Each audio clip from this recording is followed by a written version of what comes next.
What's going on, guys? Today I'm here with a very special guest. He's a published author and an educator. I'm here with Mr. Dan Burchfield. How's it going? Good to be with you today, Spencer. Good to be with you. Thanks for coming on. It's exciting. No problem. What have you been up to since these weird quarantine times? Well, we ended the school year last year doing distant learning, so I had to learn that all new on the fly. And being an old school type teacher, that was difficult, but we got through that. And then the summer was interesting. Mainly since we had to be quarantined, I did a lot of yard work. Yeah. Get my yard work done and things like that. So that was always interesting. And now the new school year starts, and we're starting a new distant learning with a new mechanism called a Canvas, which is hard to learn. So I've been 3 days into it, and we're getting okay. Only one day my PowerPoint didn't work too well, so I had to just, Yeah, it's crazy how fast this year's gone by. Yes, It's definitely. literally, it was like a blink. I mean, it was the beginning, and then this whole middle section, and we're already almost at the end of it. I know. It's crazy. I know. So Summer always goes fast anyway, but this summer That's for true. some reason really flew by. yeah. Well, have you been staying busy with anything else? I know you just put out a book relatively recently, right? Yes, about a year ago. Yeah, this book has been like a 10-year in the making. Oh, wow. In my mind and in my life. I'll go back a little bit on that. When in 1996, a while back, I lost my older son, and a lot of things happened that year where I was, as you can imagine, I was just in almost depression, went back to work, but just kind of like walked around in a cloud. But a lot of miraculous things happened that year that kind of changed my focus in my purpose in life. People came to us and asked us to do my son drowned in the arroyo. He was 11 years old, and he was walking home from middle school, and he drowned in an arroyo that kind of carves its way through like the heart of our city that we live in Moore Park. Anyway, they came to us and wanted to do like a water safety video to show the schools about the danger of the arroyo, and so we did. And then later that year, we had a little league season, and my son would have been, playing as a 12-year-old and all his friends. So I actually helped coach his team he would have been on, and we played in the championship game, and we went extra innings, and we ended up losing.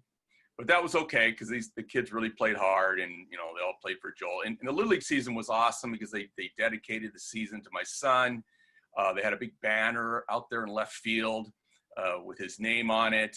So anyway, our all-star team starts the play with Thousand Oaks. It's kind of like they call it like a sectional, and they ended up winning. It was the first time the Moore Park Little League has won one in a very, very long time. Wow. So anyway, they went to the next step, and the head coach, Hector Garcia, who I know really well, wanted to carry Joel's banner along the way. So they won the next section, and all of a sudden I'm going, whoa, this thing is starting to get pretty big.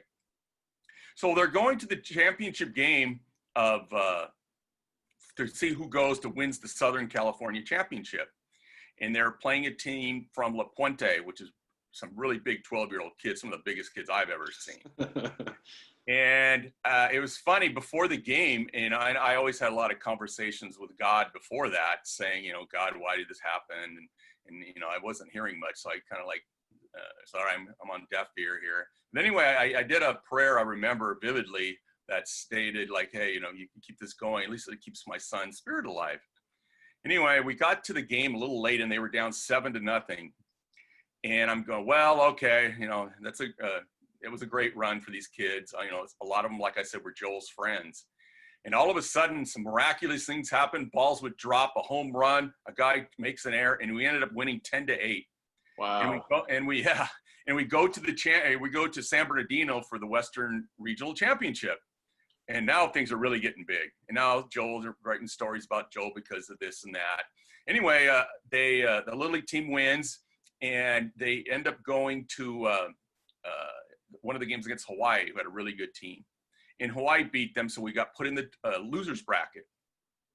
So the reason I say this, because this happened in almost like a 2-day span, and these are 12-year-old kids.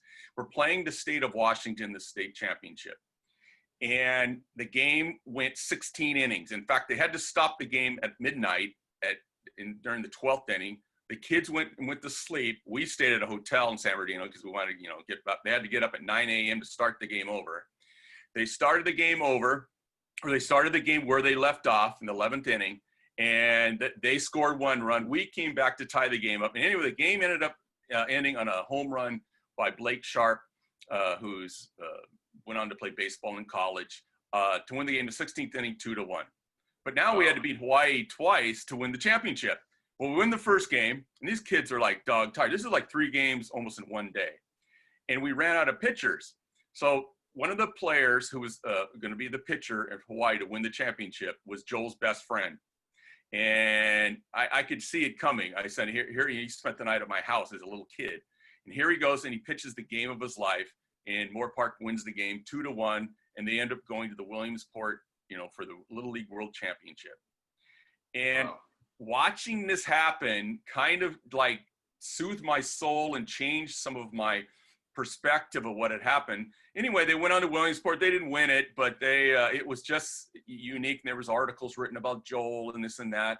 We came back, and Moore Park gave them a parade, and we all sat around at the like a day or two later, we all held hands around my son Joel's grave, and they were pouring sand on the grave from the infield from Williamsport. And it was just awesome to see. So here in my mind, like I said, I was like depressed and going through a lot of things in my life. And watching these kids play kind of energized my soul a bit. But I was still praying, okay, what do you want me to do, Lord? What do you want me to do? And it was still kind of silent.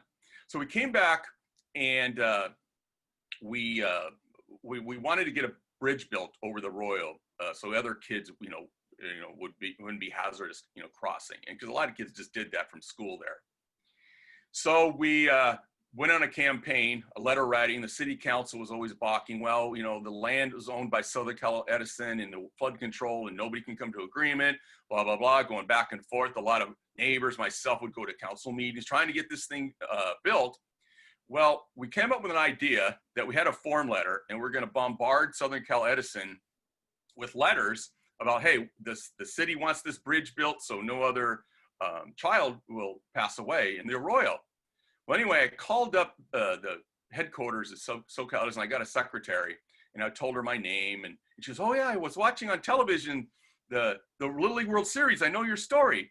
And she says, well, I'll tell you the guy to send the letters to. So she gave me the name of the person who would get the things done. So I just kind of looked up saying, okay, Joel's helping us out on this one. Anyway, we bombarded this guy with letters, and about 2 weeks afterwards, they said, okay, we're going to give you the land and to put the bridge. So the city got the grant to build the bridge. We now have a bridge there now. And so again, right after this happened, some miraculous things happening. I said, okay, what do I want to do? Well, we had a 1-year anniversary for Joel at a Holy Cross Church here in Moore Park. And this is kind of the moment that I knew that I wanted to do something else in life.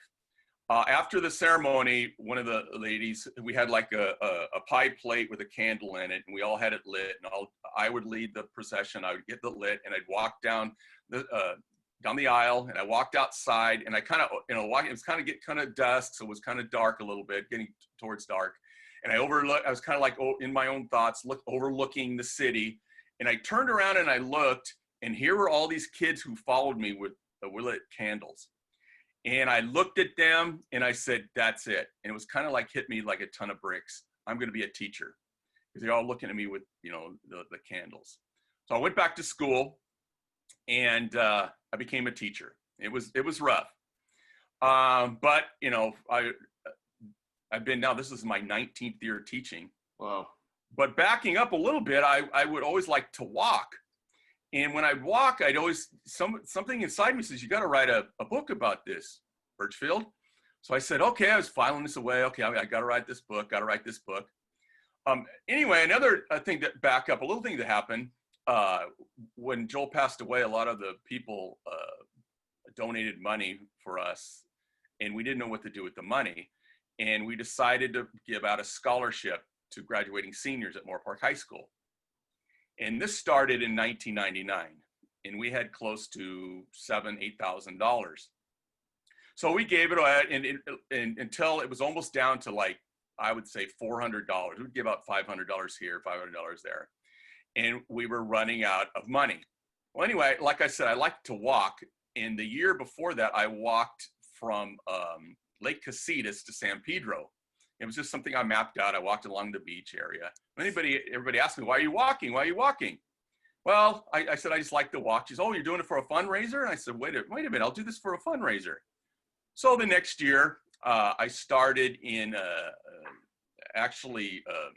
Carpinteria. And they did an article. I walked from Carpinteria and I'd walk to Ventura. I walked to Newbury Park. I walked to Malibu, and so all down the line until I got to San Pedro, where my brother-in-law lived. That's why I picked that spot. Anyway, in San Pedro, a friend of mine who was an editor at LA Times sent somebody out to do an article on my walk. Wow. So he walked, one of the guys was walking, we had a cameraman there, and he was taking notes. And he actually, I was in Santa Monica, and we walked almost to Manhattan Beach. He walked like 8-9 miles with me. And he did the article when I was all done. Anyway, this article said, you know, if you want to donate to the Joel Burchfield Memorial Fund, send it to my address, and they did. And I would go out there almost every day, Spencer, for the last 2 weeks, and I was getting letters just from people, random people. Anyway, that $400 swelled to close to $18,000. Wow. And yeah, and so after that, I had some grant, and we ended up giving up more money and more money. So each year, I think it was, I started, this past summer, it's the 6th year I've done the walk. And now we have a website that for Joel, where a student of mine, actually it's another thing I did over this COVID thing. I had a lot of time, so I put out an alert saying, does anybody know how to do a website? So one of my past students said, you know, she did. So on this website, we tell the story of Joel. You can buy the book on the website. I also, during the COVID, I did an audio book of the book. So that's another thing. Did you narrate it, or?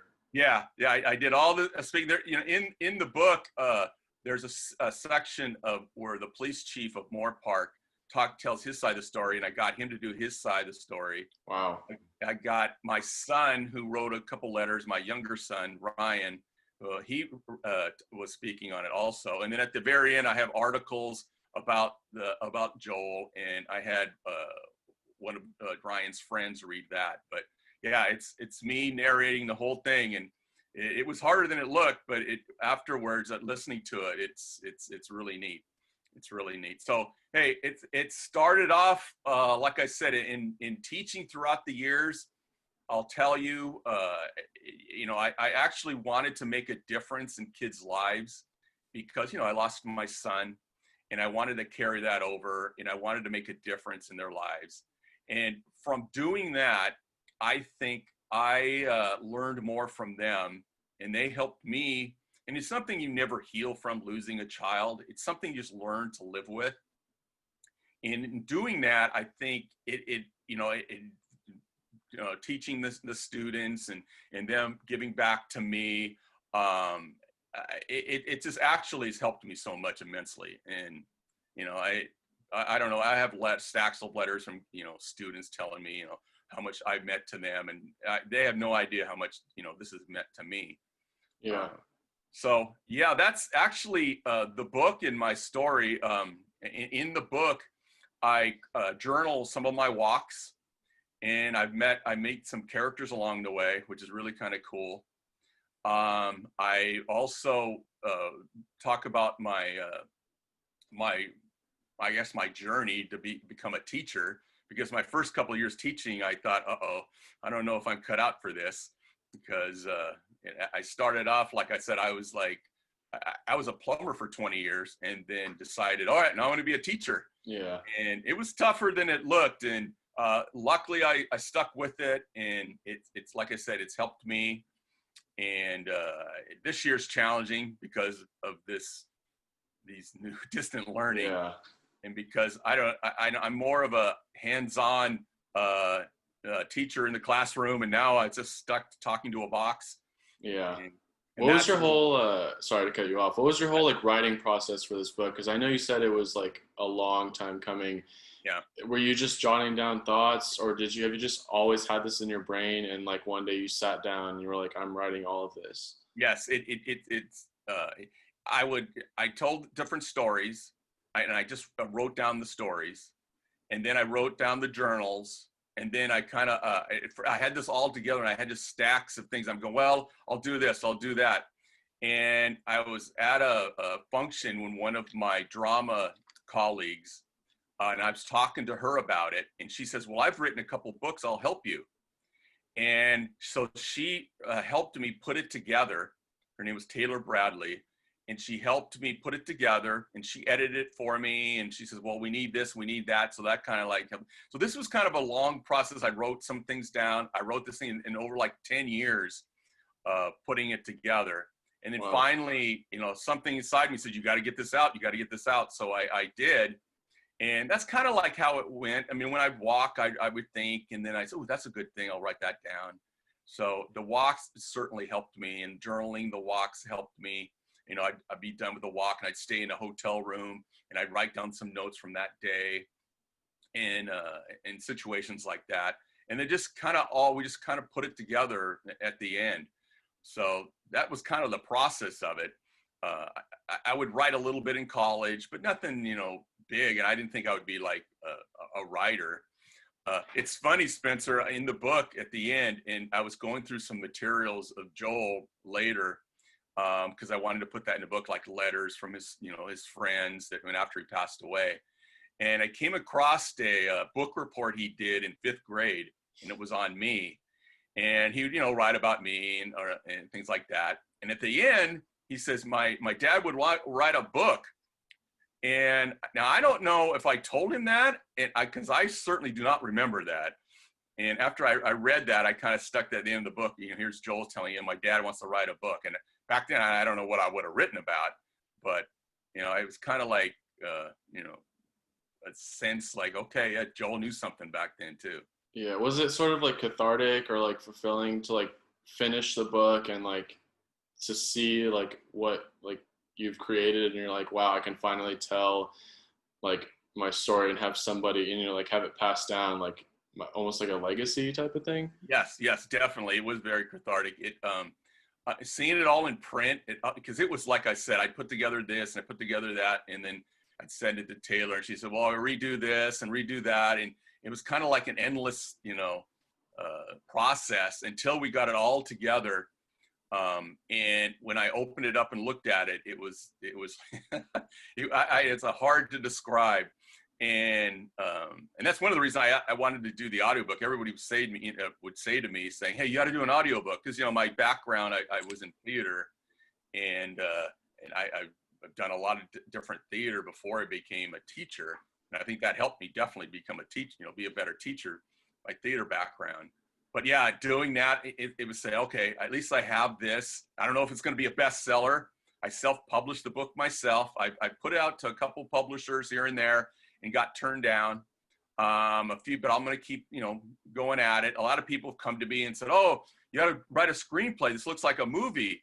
And I said, well, I don't know. I'll try. So I've been putting feelers out here and there, but, nothing really has hit yet. But, I'm still plugging away at it, and we'll see what happens. I can 100% say that I would pay really good money to go see that movie, because that just, it's a feel-good story. It's like a from here to there type of thing. It's that honestly is a really interesting story. Yeah. So how long are these walks ultimately? Like, well, I made it so I could. Well, I'll tell you, it's kind of interesting. I made it. It's 7 days a week. I probably could do it in 5, but I start from where I kind of wrote this down. I start from where I am now, but I want to start further out. Here I'm established in Moore Park. I grew up in Torrance, San Pedro area. Okay. Yeah, and I wanted to end there. So I wanted to walk along the coast because, I like that area. I grew up around Redondo Beach, Manhattan Beach, Torrance area. So I walked in the first days. I'll kind of like along the beach. I'll cut in a few areas. I think the most I walked was 22 miles in one day. Wow. And I think the least I walked like 12 miles. And I would train for this. I'd walk around Moore Park and people would wave it to me and trying to get ready. But then towards the end, the last 2 days, I walked through my Old Town Torrance where I grew up. I walked by my old house and, you know, and actually it's funny, this year I didn't have a lot of people walking with me because of the COVID, but the year before that, along the way, I had over 35 people meet along the way and walk with me. Yeah, because people join you for like certain legs of the Yeah. journey, right? Yeah. Yeah, it's like past students, ex-baseball players, 'cause I coach baseball at the high school, friends. This year, one of my friends, a long time ago, I did theater with my wife, and we did the musical Grease. And friends of mine were in the play with me, and this is like I was 24 years old, and I'm 64 now, so it was like 40 years ago. Anyway, this year I promoted it on Facebook Live, and he saw it, and he says, "Hey, where are you going to be on Thursday?" I said, "Well, I'm walking through Manhattan Beach," and that's where he lives. So he actually met me there with his wife, and he brought me breakfast sandwiches, and we sat down, on the beach, and we talked about, what, the play and things like that. So I haven't seen them for like 40 years. Yeah. And we met, and that was really neat. But, That is the really walks, I like I said, I've met people along the way a couple times in the past years, not so much this past year, but in a couple of years ago, I'd have people walking with me. They said, "Where are you going?" I said, "Well, walking in the Torrance." And so, "Can I walk with you for a while?" So it's been a journey. It's been, and every year is different. And it's interesting every year, and I love it. Yeah, that's awesome. I kind of also want to talk about your theater background a little bit. Do you have any like tips for auditions or like getting into like a theater or acting career? Um, I don't know if I have any tips. I will say, as a young, when I was in high school, I liked to play baseball, and so I did both.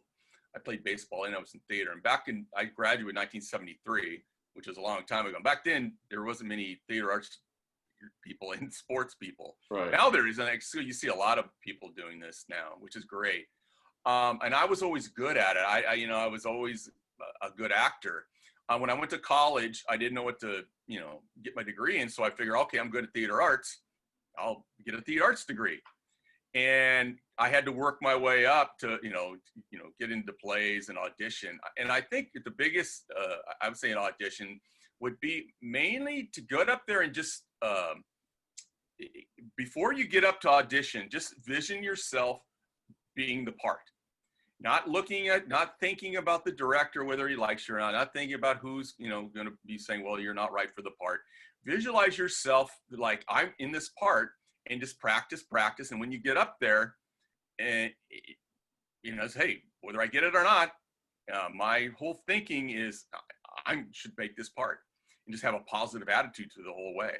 And that has always helped me. I've done, when I was younger, I did, like I said, Grease. I've done some local theater. I always wanted to be an actor, but then I got married, fell in love, and decided, well, I better, get a job. That's when, I married my wife, and I became a plumber, and my father-in-law owned the company. And actually, I lived in Torrance, and we were actually working in the Conejo Valley, Agora, Thousand Oaks, Westlake, and that's how I moved out this way. Oh, okay. Yeah, I could afford a house in Moore Park, but I was trying to get one in Torrance, and really, you don't get a lot for your buck in Torrance. But anyway, we bought out there, and I've loved Moore Park ever since. When my son passed away, the community just embraced us and has helped us in every way. And I knew I wanted to be a teacher, but I wanted to be in Moore Park, a teacher. And it was looking at first there was no openings, and I'm going, well, okay, I guess I'm gonna have to teach in some other city. But luckily, opening up, and I've been teaching here in the district for 19 years. So wow, that's been awesome. Yeah, as far as the acting, yeah, I've done a few just local things, and I think my only paid gig I ever did was when I was younger, we did it was like a party for Levi Strauss, and it did a murder mystery.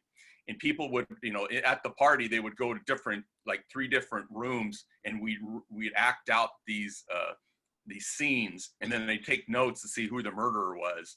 Oh, that's so cool. Yeah, so I got paid for that. But other than that, yeah, mostly it was just for the love of it. And I always want to say, maybe I just want to do a walk-on in a movie somewhere. Maybe when I retire from teaching, I'm just, all right, I'm just going to do a walk-on and see some old man walking down the street and do something like that. Yeah, I mean, I've always been like super fascinated by everything entertainment. I mean, I'm working in music right now, and you know, film's always been interesting to me. Anything like artistic or creative, like painting or photography, or you know, even like podcasting or something. You know, it's just fun to like express yourself. It is. You know, I tell you, my theater degree gave me confidence of speaking. It helped when Joel passed away. I was speaking engagements, you know, talking about it, and it gives you confidence. You know, dealing with people, interactions, relationships with people, and then later, what I have known, my theater arts degree would help me in my teaching career. Right. And, you know, getting up and talking to students, and you know, I had you as a student. I dress up as characters. I was just about to talk about that. Yeah. So I get my theater arts background into that too. And that was always exciting. You know, it gives like a unique learning experience. And like, I mean, honestly, I'll never forget that. And I'm sure all of your past students, you know, because it's something memorable. It's not just like a show up to class, do your thing. It kind of adds like an extra like flair to it, which is, you know, it's important. In doing that, I didn't know. I just wanted to make it fun because I remember in high school, my history teacher, it was almost like, all right, come into class, copy down the questions, and do the, you know, answer the questions in the book, and your quiz is on Friday. Yeah. And then when I got involved in it, I had slides, and all of a sudden I learned PowerPoint, and you go, oh, okay. So then I learned how to, okay, we'll put some animation in it, and I'll put some music in it. And then, you know, and now I can put like YouTube videos, clips in there. And now, you know, I dress up as characters. And if I'm talking about the unions back in the late 1800s, I'll dress up as an old union worker. Or one of my characters I love to do is like in the 60s. I have dreadlocks. I come in and I come on as Freedom T. Loader. I was just about to talk about that one too. That was definitely my favorite character. And that was one of my characters. I've done that. And it not only does it make it fun for the students, it's kind of like it's fun for me too.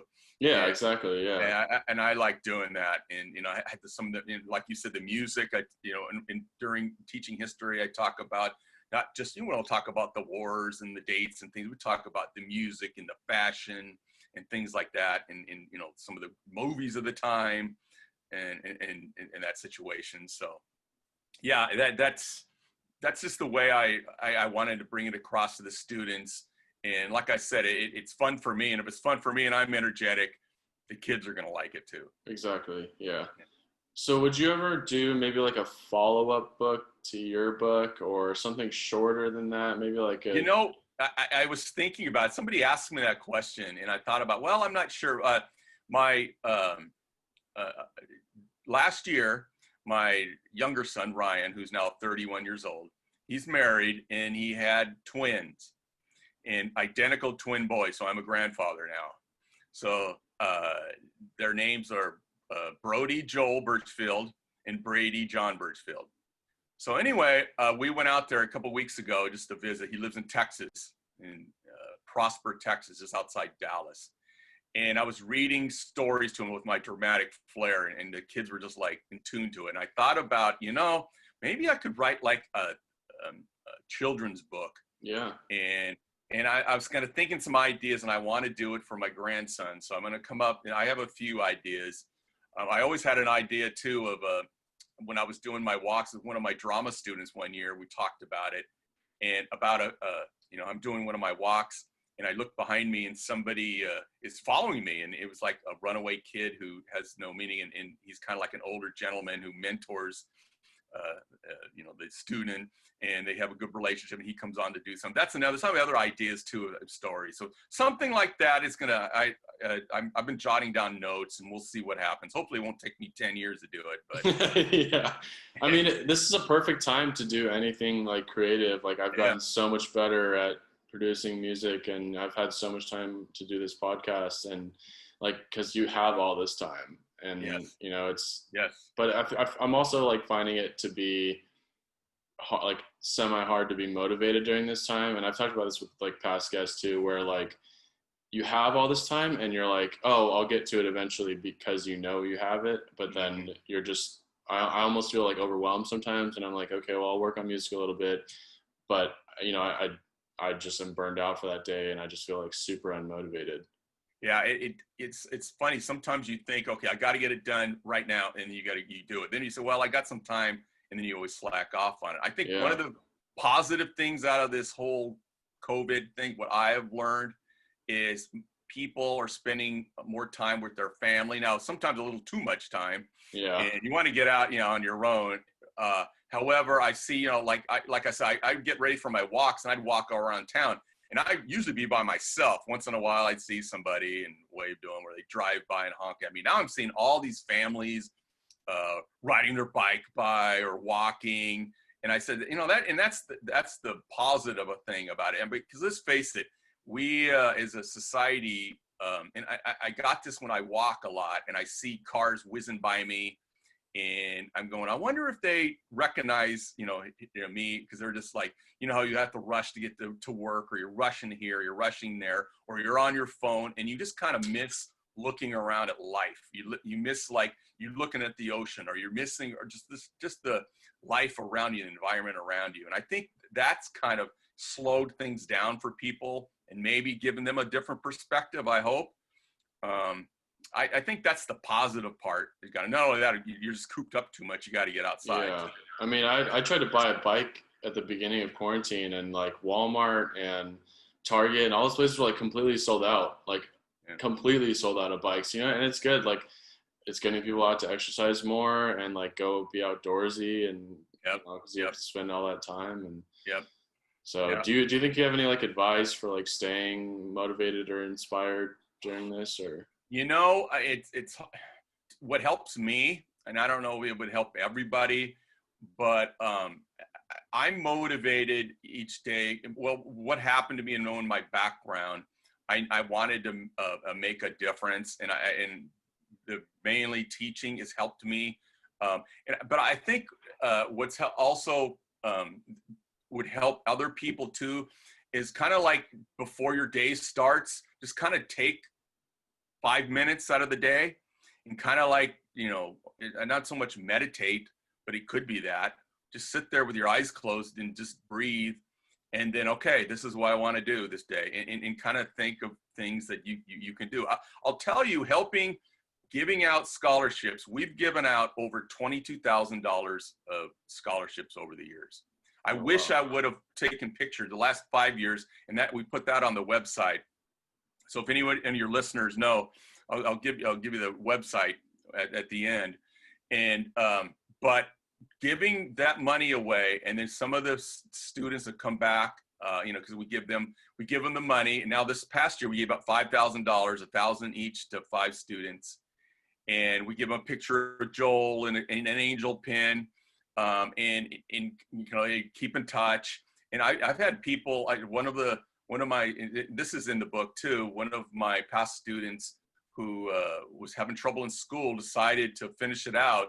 He had that picture of Joel, and he goes, hey, if Burchfield's thought enough of me to give me this scholarship, I'm going to keep going. He's now a police officer in Santa Barbara, and he's doing well. Wow. And he walked with me a little bit. He was talking to me on the walk about how that has helped him. I think getting back to that, I think giving back to people kind of gives you new energy in life. And I think if we, if people are feeling like, well, I'm depressed, I'm not doing anything, or I'm out of work right now, I think the more you give, the more you get out of life. I think it made me just kind of like, if you're out of work or things are bad, or you got to do things at home, and you just have to go out and do some charity work, and you can do some charity work like online and helping people. That helps you immensely. Yeah, I've definitely grown an appreciation for like the smaller things, and like I've tried to be like more thankful for everything I have, because my situation, I'm in a good situation right now, and I know a lot of people aren't. Yep. And so I'm just trying to like be thankful and not compare myself. So yeah, I agree. It's especially when you get older, you always think that way, but then you look at your grandkids and you see their faces, and you're going, yeah, it is the little things in life. Yeah, how that yeah, goes. Definitely. Or, you know, Well, and when your past students come up to you and give you a hug and saying, "Thank you, Burchfield, you mean a lot to me," and you go, "Okay." There's those little yeah, things. it's rewarding, right? And you know, I'm sure that's again, that's why you became an educator, right? Like, you know, like to Yes, help all these people, you yes, know, become better people and go on to do big things. definitely, Well, this has definitely. been a lot of Proud of fun. you. You look like you're doing well. I'm doing well. Good, You know, school's good. I just finished. I have this podcast going. good, I have some big things in music coming too. good. Um, Signed a couple tracks to a label, which is really Hmm. cool. Okay. Um, and yeah, just trying to stay motivated out during these super Yeah, weird times, which I'm sure everybody else is too. So. I know, I know. You know, you'll look back on this too, and I think a lot of things will change because of this. And I think Oh yeah. schooling is going to change because of this. How so? I'm not exactly sure, but I think it's gonna definitely change. I think more people will work at home. That's another thing. Um, I don't know. Do you 4 day think a work. lot like some of these aspects will be permanent? Like, Yeah, I I don't think think so. we'll ever truly go back to like Yeah, what now. I don't And think that's so. crazy. Like, who would have ever thought? Like, I never thought I would be able to, or well, not be able to, like, go through like something like this, you know, in my Yeah, lifetime. I know. And it's crazy. I know. So, well, this has been a lot of fun. Thank you again for Okay. coming on. Where can people buy your book? Okay. Do you want to tell them the website? Yes, it's on www.myjourneywithjoel.org. Okay, I'll put a link in the description too. Okay. Is your book also available on like Yeah, Amazon it's or on anywhere else? Amazon. You can, yeah, at the website you can get it. It's on Amazon. It's called My Journey with Joel by Dan Burchfield. On the website, like I said, there's also the audio book is on there. You can get there from the website. On the websites, actually, I've written a couple of blogs on there too. It's the Oh, first cool. time. Yeah, it's the first time. So we want to write some blogs. I said, well, okay. So Yeah, I wrote about, you know, my just before my walk and, you know, and other areas. So there's like 3 or 4 blogs that are on there too. cool. So yeah, check it out. All the proceeds to the book or from the book go to the Joel Burchfield Memorial Fund, and all that money funnels into all students. Some students didn't even go to college; they went to trade school that we've given some money to too. So it's a Awesome.